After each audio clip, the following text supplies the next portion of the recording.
The second generation Nissan Leaf aims to electrify the affordable part of the EV market in more ways than one. It goes further, not only in terms of powered up range, but also in its efforts to bring new levels of space, comfort and technology to the full electric part of the family hatchback segment. In short, it's a sophisticated statement of just how far battery-powered cars have come. Whatever your opinion on EV motoring, this Leaf is guaranteed to surprise you.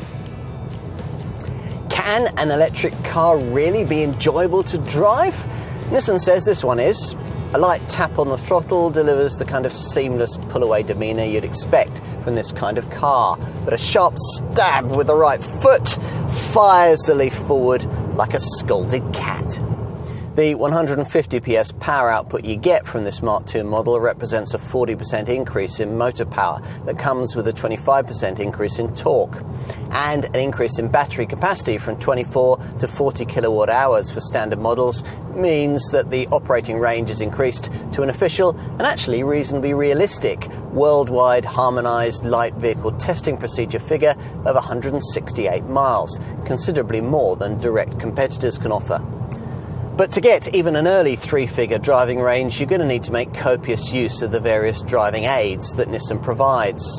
An eco mode restricts throttle travel, and there are two ways of harvesting regenerative energy that will slow down the battery's rate of power drain. As with the previous Leaf, the most obvious way of doing this is by selecting the provided B ratio on the gearbox, which gleans regenerative energy from the powertrain. With this Mark II model, there's the extra option of using the standard E-pedal system, which in addition also gains regenerative energy from the friction brakes.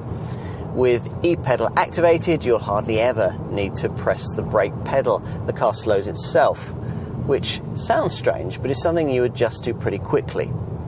Greater chassis torsional stiffness means that handling is considerably better than the original version of this model could offer, and further aided by reworked steering and Nissan's intelligent trace control and intelligent ride control systems.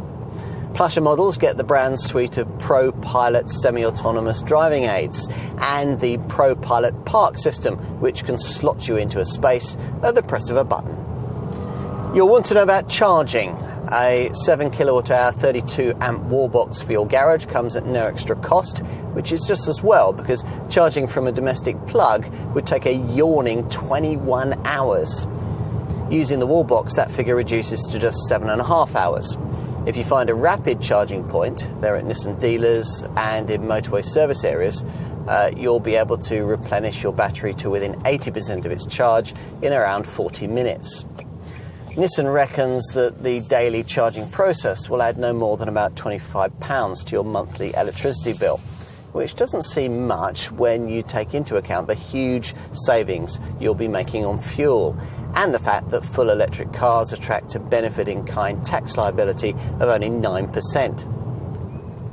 Here, if you ever doubted it, is proof that electric vehicles are now firmly targeted at mainstream buyers. Overall, this is a larger, lower and more sharply sculpted design that will broaden this model's customer base considerably.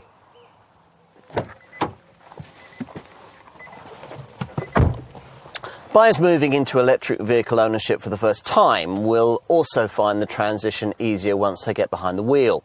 There's a high-set, SUV-like driving position, but otherwise the feel seems at first glance very much as you get in any ordinary family hatch. Closer inspection, though, reveals some unique Leaf cabin features.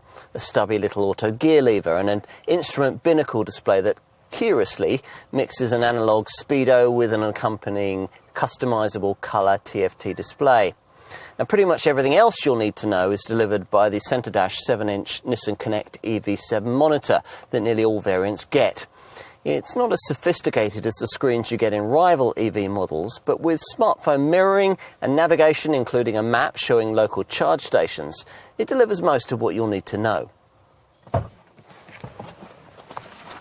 Let's take a seat in the rear.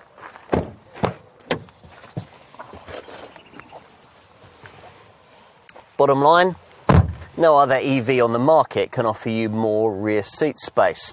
The bench back here can comfortably accommodate a couple of adults, and 3 kids will probably be fine too.